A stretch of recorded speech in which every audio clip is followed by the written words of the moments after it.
Сәлем достар, бүгін сіздермен кешкі асқа неміс тағамы штруделі дайындаймыз.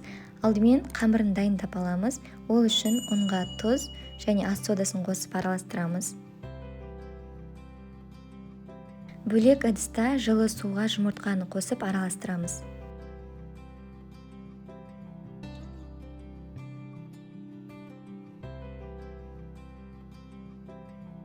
Кейін сұйық және құрғақ қоспаларды қоса отырып, қамыр илейміз.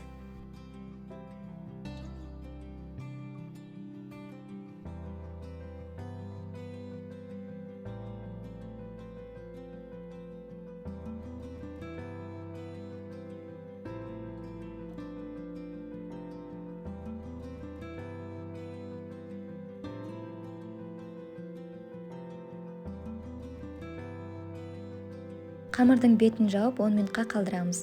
Табамызға май құйып қыздырамыз және қызғаннан кейін етімізді салып әбден қуырып аламыз.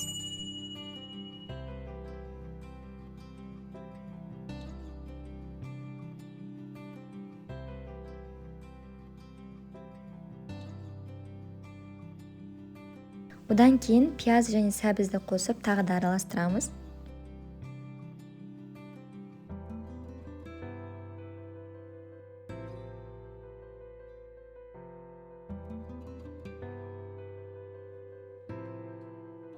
Татымына қарай тұз, бұрыш, дәмдеуіштер және 1 қасық томат пастасын қосып араластырамыз.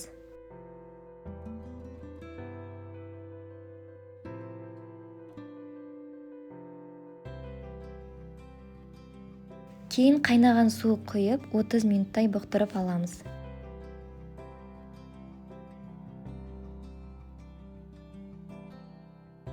Қамырды 2 бөлікке бөліп аламыз және әрқайсысын өте жіңішке етіп жайып шығамыз.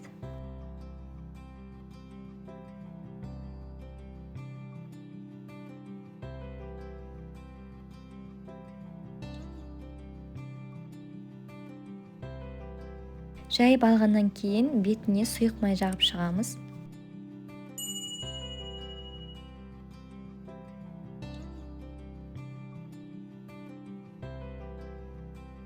Кейін қамырдың үстіне зелень шашып шығамыз. Зеленді қоспасаңыздар да болады.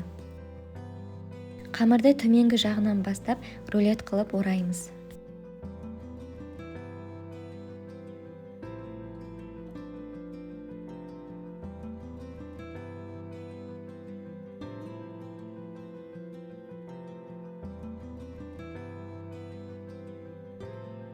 Рулетті кішкене бөліктерге бөліп қоямыз. 30 минут бұқтырғаннан кейін оның үстіне картоптарымызды салып, тағы 15 минут қайнатамыз. Одан кейін үстіне қамырдан жасалған штрудельдарымызды орналастырамыз және бетін жауып 40-45 минут бұқтырамыз. Бұл өте ерекше әрі тойымды кешкі ас, сондықтан сіздер де жасап көріңіздер. Каналға тіркеліп, лайк басып, комментарий жазуды ұмытпаңыздар. Баршаңызға ас болсын.